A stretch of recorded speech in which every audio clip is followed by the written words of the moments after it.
They insulted and attacked Nayib Bukele as he was doing this. And now Trump is in a similar position ideologically where Nayib is. Arrest the gangs, shut down the cartels, Bitcoin, yes. Here's what's really fascinating about El Salvador. Nayib Bukele gets in and he turns El Salvador into a first world nation of wealth and prosperity. Crime is gone. They had this big celebration recently. They opened the library.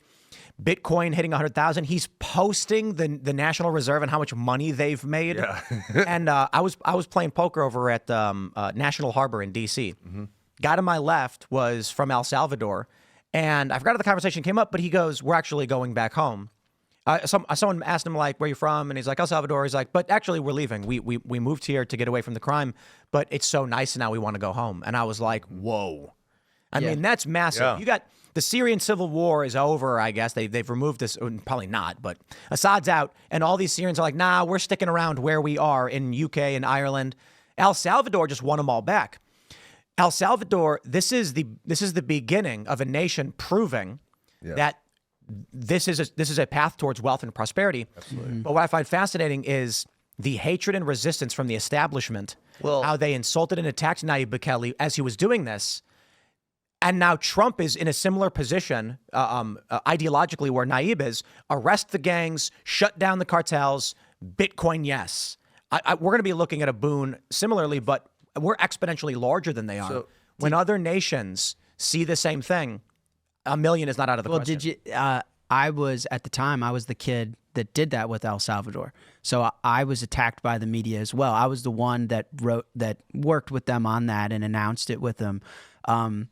So first of all, shout out. I was at a sushi restaurant in El Salvador, and Bukele's brother DM'd me on Twitter. That's how that whole thing went down. They gave me 24 hours latitude, longitude to meet the government. And at the time, it was like the most dangerous country in the world. And I texted my dad. I was like, man, if this is how I go out, I love you. It'd make for a good documentary. But I think you're right. I know Trump misspoke about Bukele actually a few times. In his running, but I think you're right, and they're on good terms. And I think El Salvador is a smaller scale of what we'll see in America, hopefully. Hopefully. But it's when these other nations look at what El Salvador did and then say, I want that. But let me throw in the greed factor real quick. There's going to be some crackpot warlord who's like, why don't I have $100 million? Buy Bitcoin. Yeah. I mean, Bitcoin is it's money, so people can do whatever they want with it. But, in the El Salvador thing, Bitcoin leads you down a lot of funny paths. And I started reading like Alex Gladstein. Do you guys know who that is? Like, HRF. HRF. And then, kind of like with the IMF and the World Bank, they propose that they're doing good, but they really essentially just keep all these people under their thumb. And then, I don't want to make any statements for sure, but if you read some books, you learn some things. And it seems like and this is why, like, Bukele, for me, I can't believe they haven't assassinated him yet, because the United States government in some way, shape, or form has probably assassinated many other Central and South American dictators who don't do what they want over the course of years. And so if you can buy Bitcoin and get freedom from the IMF and the World Bank and all the things that they force you to do, that's a really, really powerful thing. So I can't believe there has been not one other country who has followed his lead to this point. El Salvador's gotten it's a lot of credit for tough on crime. This was when I met him. Tough on crime, clean, technology support, forward thinking. They want new business entrepreneurs and hard money in Bitcoin. That was the blueprint executed to a T. Nobody's talking about the IMF stuff though, and the reason I think it's relevant to America is that's a country that climbed out of debt. And that's what Trump's talking about is we've got deficits. How can we make progress? Huge deficits. But you've watched a country that was in a perpetual indebted relationship that was killing them and suffocating them, like we're living through in America, that was able to climb out of it through Bitcoin. Yeah. And I don't know why no one is drawing that narrative to America of we're obviously a larger scale, but why can't we do the same? Well, Trump loves winners, right? And Bukele is becoming a very public winner right now. He's totally transformed the economic standing of El Salvador. He's brought all this new technology investment into El Salvador, right? They're making it a very open country for people who want to come and build.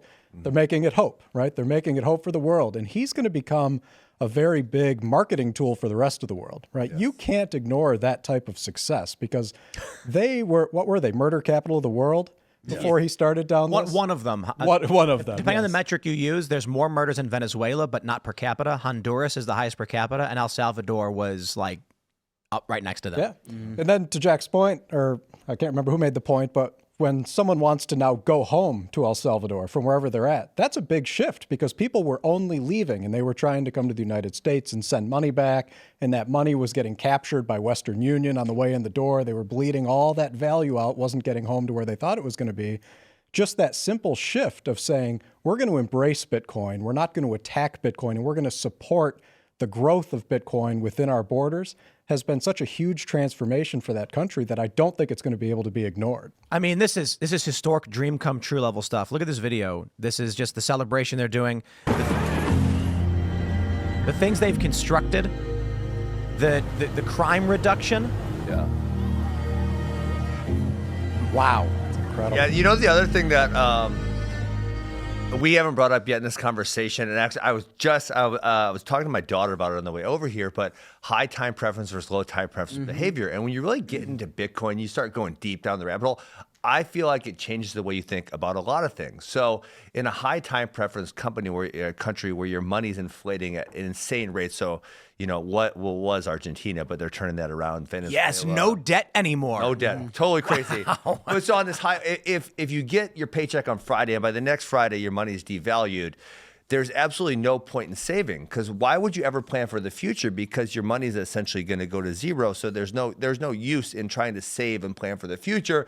So you have this insanely high time preference behavior, and that's really bad, right? And if you have money which is good and strong and solid, you're going to have low time preference behavior, which means I know the money I earn today in 2024 is going to be worth, as much or more 10 years down the road. And so I can plan for my future. I can save. It makes sense. Yeah. And so it kind of like flips the way you think about things if you have good hard money. Well, when You can't save dollars. when you can't save 'em. go when you go back to money 101, just monetary theory, and money is the market good that you don't consume and you need to save it.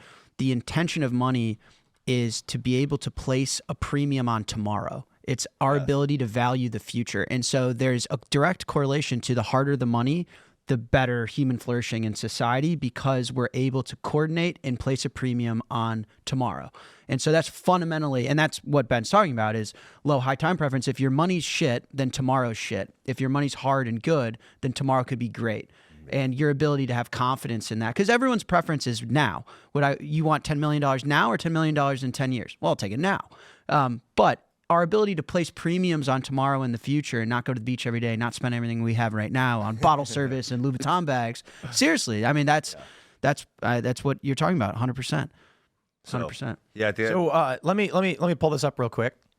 This is a story from 2021. Treasure hunter finds lost box of $46,000 cash in house attic. Boy, is he happy. Look at that smile on his face. He found $46,000. You see, back in the 1960s, his family bought the house. Someone who lived there in the 1950s had stored that $46,000 in cash under the floorboards in the attic to keep it safe. And this is the sad reality of the United States and the U.S. dollar. Uh-oh. You see how happy he is? How much happier do you think he would be if he found $500,000 in the attic? Ooh. If that was stored as gold, or, they don't have Bitcoin back in 1950. But if it was stored in something of true value, not a U.S. dollar, it's lost around 90% of its value. This guy's so excited to find $46,000 and the government's laughing all the way to the bank. Yep. Your buying power is gone. Yeah. You could have bought several houses back then were relatively cheap. Yeah. That's going to buy you two houses today. $46,000 could have bought you 3 or 4 or more. Yeah. Imagine if they bought real estate and handed it down to their kids. That's when we talk about the high time preference and low time preference behavior. And you said people think of the dollar as a stable thing, and I think maybe they do, like if they were speaking. Oh, that was Ben. I thought you.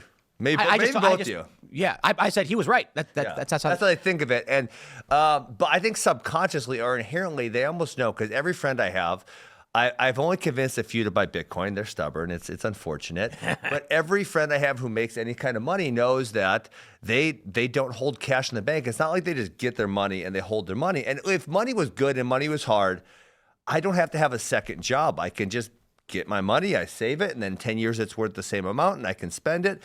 But every single friend I know has to say, oh, do I want to invest in extra real estate, or do I want to invest in the stock market, or where do I invest my money? Because they know subconsciously that they have to invest in something in order for their money to keep up with inflation so it doesn't go away. And that's kind of like, that's another one where it's like, I wish we didn't have to do that. I wish we just had good money. We didn't have to worry about it devaluing. Well, debasing the currency is probably the cruelest thing you can do to society.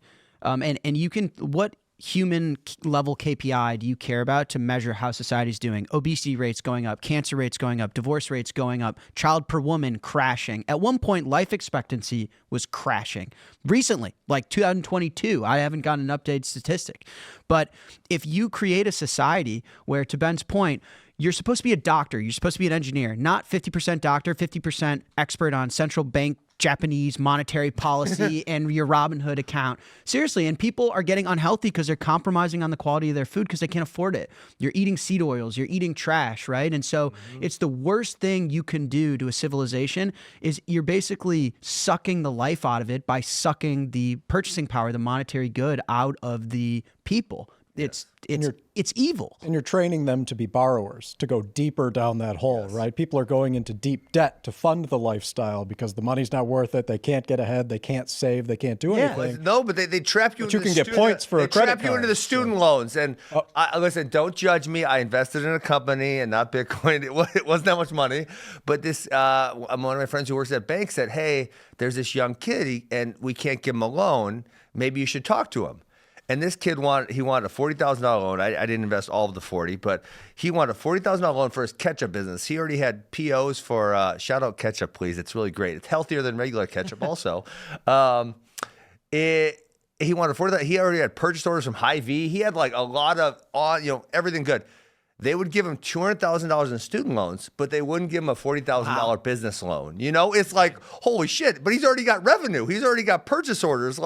And you guys won't give him $40,000, but you'll give him $200,000 in student debt? Like, that's brainwashing. You'll give him the one he's saddled with forever. Forever. Right? The one you can never discharge. It's totally They're insane. willing to give you that one. And that is, to Jack's point, that's cruel, right? Because you're putting people in a deficit position when they're starting out their lives. I don't think people understand how bad the deficit is. Big of an advantage it is to launch your life without debt. Yes. Right? It puts you in such a place of strength where you can actually spend the time to think about what are the assets I should be owning to continue my success forward. How do I build on the advantage I had early in life? Absolutely. But most people don't have that advantage. Because they're brainwashed to go to college. Because that's the model. That's what their parents did. That's what they see on TV. The credit card companies, well, you can get a bunch of points if you get a credit card with us, even if you don't really qualify to be able to pay it back. Again, I think it's just this divorce from reality where society, we get so abstracted away from what's real. On what planet, in first principle thinking, did you think you were going to take out a $200,000 loan to get a liberal arts degree? No, I'm being serious. But here's the reality is if things that you need in your life are getting 10% more expensive year over year, you have to be getting an 11% raise every single year or you're working backwards. What's working backwards? Draw the picture for me, Jack. Okay, that means I'm not eating ribeyes. I'm eating McDonald's. That means I'm not having 5 kids. I'm maybe having 1. That means I'm not buying a house. I'm renting an apartment. That means when you print money, assets inflate, right? Bitcoin, housing. So those that own the assets, the boomer class, has all the money, all the housing. Who do you think is going to compete better in a housing bid war? The guy that's worked 50 years at 60 years old or the guy that's worked 5 months that's a fresh college grad? Yeah. So you've got serious civil unrest, mentally ill and physically ill population of the youth.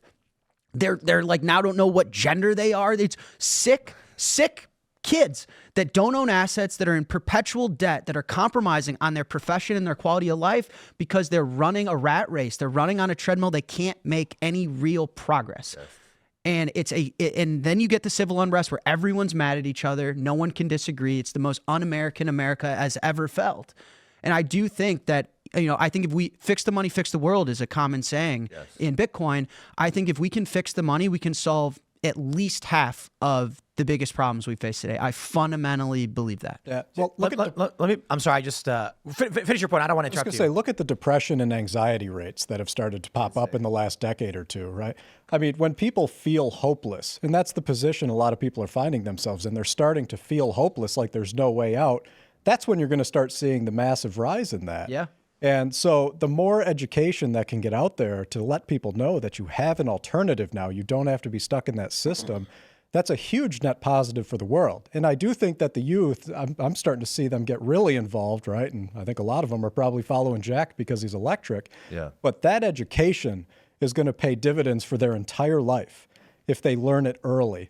Most people wait till it's way too late and they're under the $200,000 of student loan debt and they have to be in a job that they hate because they have no other alternative. They have to have the paycheck. They're starting to see a way out, and I think getting that message out is one of the most important things we can do. So the International Monetary Fund, the SWIFT payment system, right? Yeah. The weapon that is used by petrodollar, Western, NATO, et cetera, we're going to sanction you. We're going to cut you off from the credit card transactions and things like this. So I'm jumping back because I pulled up the wiki on El Salvador, which I find absolutely fascinating. There's a section on presidency of Nayib Bukele, and it says, it's fascinating to read this because if you're a layman who pulls up Wikipedia, I feel bad for you because Wikipedia is trash. But this is what a lot of people are turning to, and I think it proves the point of the machine being outraged, upset. It says in January of 2022, the IMF urged El Salvador to reverse its decision to make cryptocurrency legal tender. Bitcoin had rapidly lost about half its value, meaning economic difficulties. And as of May 2022, the government bonds trading at 40% of their original value. The prospect of looming sovereign default. Bukele announced back in January 2022 plans to build Bitcoin City at the base of a volcano in El Salvador. Nowhere do they write here that Bitcoin has exploded in value and he's made a massive gain. They do go on to mention near the bottom. What's fascinating is it then goes on to say his fight against criminal gangs made it some of the highest incarceration rates in the world, with crackdowns resulting in hundreds of deaths, and international human rights organizations declaring it the worst abuse of human rights since the Civil War. And then it says he won the election with 83% in 2024. Yep. Because they're not telling you the full picture that Bitcoin exploded. It's not just about Bitcoin. It's about real transformation, the reduction in crime, becoming one of the safest countries in the world now, the safest in Central America, I think safer than America now, and extremely wealthy. Now, don't get me wrong. El Salvador's GDP per capita is much lower than the United States. I mean, you'd be crazy to think that it wasn't the case. But it's jumped up substantially, $5,607 GDP per capita, 108th in the world. It has rapidly improved as a nation. The machine, like the IMF, is the debt machine. So as you're talking about getting young kids in student loan debt, the way this machine works is they go to your developing nation and say, if you want a McDonald's and you want to be wealthy, take a loan from us. And they know that loan will never be paid back. They put these insane terms on it. You'll be in debt forever as a nation. And they're telling you to sign your sovereignty over to us. Yes. And the people who run these countries are like, well, I'll be rich. And then they default on it, and then they say, well, give us some of your mineral rights or something like that. And then they default on it again, and they say, give us some more. And then, and then one guy comes in and says, we don't want to do this anymore. And then, yep. And then there's an invasion because he had weapons of mass destruction. Yeah. I know I'm repeating myself, but this reminds me of the Beyond Beef burger to the ribeye. It's a reversion. Did you ever eat one of those? I've never eaten one. No. Okay. It doesn't have it has like a burger. I mean, it's salty food. I don't know if this, It's just, it's not real. Like when I went to El Salvador and I worked with the government on the Bitcoin stuff, I was so excited. I was like, guys, you won't get it. They're focused on clean streets, no crime, innovation, growth, Bitcoin, and the media crushed me for it. There's, I was getting thrashed, crushed. The IMF reached out to me. I presented to the IMF, World Bank, IMF, on my ass. And it was, again, at the time when I was sitting as a kid in my mid-20s, I was like, what? This doesn't make any sense to me. What's wrong with no crime? What's wrong with being clean? Like, it just wasn't computing in my brain. But now, outside of, I guess, this Wikipedia page, Bukele's a rock star, right? Yeah. Elon Musk is like, man, this guy's a great leader. And I feel inspired. There's a lot of optimism where I think the world is like, wait a second, no Beyond Beef burger, ribeye. And like, and that example abstracted into wherever, El Salvador for me is living through that as well. Well, I mean, to what you're saying is, and I think this is probably what won Trump the election the first time, and then this election probably more, is that people are just so sick of being lied to, and we know we're being lied to in a lot of cases. We know, and that goes into like the Cantillon effect, and who's ever closest to the money printer is the one that's benefiting the most from the money printer. And then the government has co-opted all these organizations, media and otherwise, pharmaceutical, et cetera, to kind of like push this narrative. And regular people can see we're being lied to, and we didn't like it. So, that was kind of this uprising that you're talking about, I think. Yeah, lies don't scale, right? Like, Mother Nature's undefeated with time. I think one thing that we can count on, though, is that Trump is a legacy guy, right? One, he loves winners. And you're seeing a guy like Bukele out there whose approval rating just continues to rocket through the roof. And they've brought themselves into the serious position of independence for their own nation. And I think that Trump looks at the United States and he can kind of view this as his opportunity to set us on a new trajectory where we've got a new path, and he can be the guy that made that change. And I think he's right. I think he can be the guy to make that change. And it is a bold move to do. And the strategic reserve is one of the steps along the way. But when you look at all the former reserve assets of the world, they all fell at some point. Yes. So the question becomes, when you are the reserve asset of the world, is are you going to take the steps to prevent that from happening? Are you going to fight and pretend that this decentralized asset isn't happening in the world? Because it's not just a U.S. thing. You can't just shut it down in the U.S. and it goes away. That's not real. It doesn't go away. So do you look at that and do you say, maybe there's an opportunity for us to integrate with this, and maybe the U.S. dollar then still continues to be the transactional currency across the globe, and it might even strengthen its position, but we're going to start backing ourselves with the new emerging assets that's decentralized from all countries, right? And we're going to participate in that too. And I think he's got a chance to change the course of history. I mean, that's probably Trump's biggest challenge going into this term is the debt is so insane. And we're about to go into this debt spiral where, I mean, interest on debt payments, I think this year is 1.3 trillion or 1.4 trillion. I mean, if it gets much worse, there's no coming out of it. Like, it's going to go to zero eventually. We're reaching the bad part of escape velocity, right? We're going to reach almost there. It's velocity. Almost there. Oh, yeah. Oh, gee. Oh, no, not this. Well, I think they said it was 360 billion in the last 2 months only of debt added to the. Well, look at the U.S. federal debt to GDP ratio. In the 1960s, in 1960 it was 52. In 1980 it was 34. In 2000 it was 54. Today is 123%. We are generating more debt than actual product. Yes, that's insane. Yeah. So, I mean, this is literally his biggest challenge to figure out. And, you know, I know Elon and Vivek are going to do the Doge, and hopefully that works. And they've been watching what's been happening in Argentina. That doesn't stand a chance. You don't think so? There's not enough to cut. All the expenses are things like medical, social security, defense spending. You could fire everyone at the government. It's a rounding error of our expenditures. I don't think that that's going to make a real dent. I mean, maybe Really? I mean, just mathematically, there's not enough they can, unless they're going to remove our ability to defend ourselves. Social Security's out the window. Well, Social Security, that you said the dollar's a Ponzi. Social Security is like the biggest Ponzi. Well, it's all Ponzi. Yes. I think this debt to GDP is a great way for people to understand why America should own Bitcoin, because what does debt to GDP tell you? It's how much have we borrowed from our future versus the growth that we're producing to pay it back. Okay, so what's America missing? Growth, real growth. And when I say things like child per woman is down, just so everyone knows, you can't print 18-year-olds. So if we're not producing enough humans, we can't be growing the economy. If the amount of humans coming out of vaginas is going down, we're in serious trouble. No, I'm serious, with debt to GDP. And so how do you...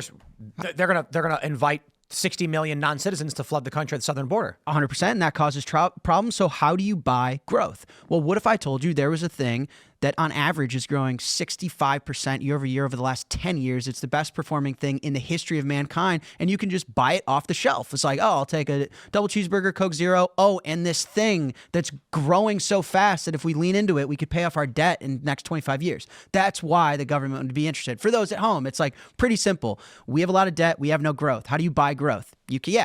Immigrants, whatever, but like you just buy it. Buy Bitcoin. Thanks for watching this clip from the Culture War podcast. We're live every Friday, 10 a.m. to noon, so subscribe and come hang out.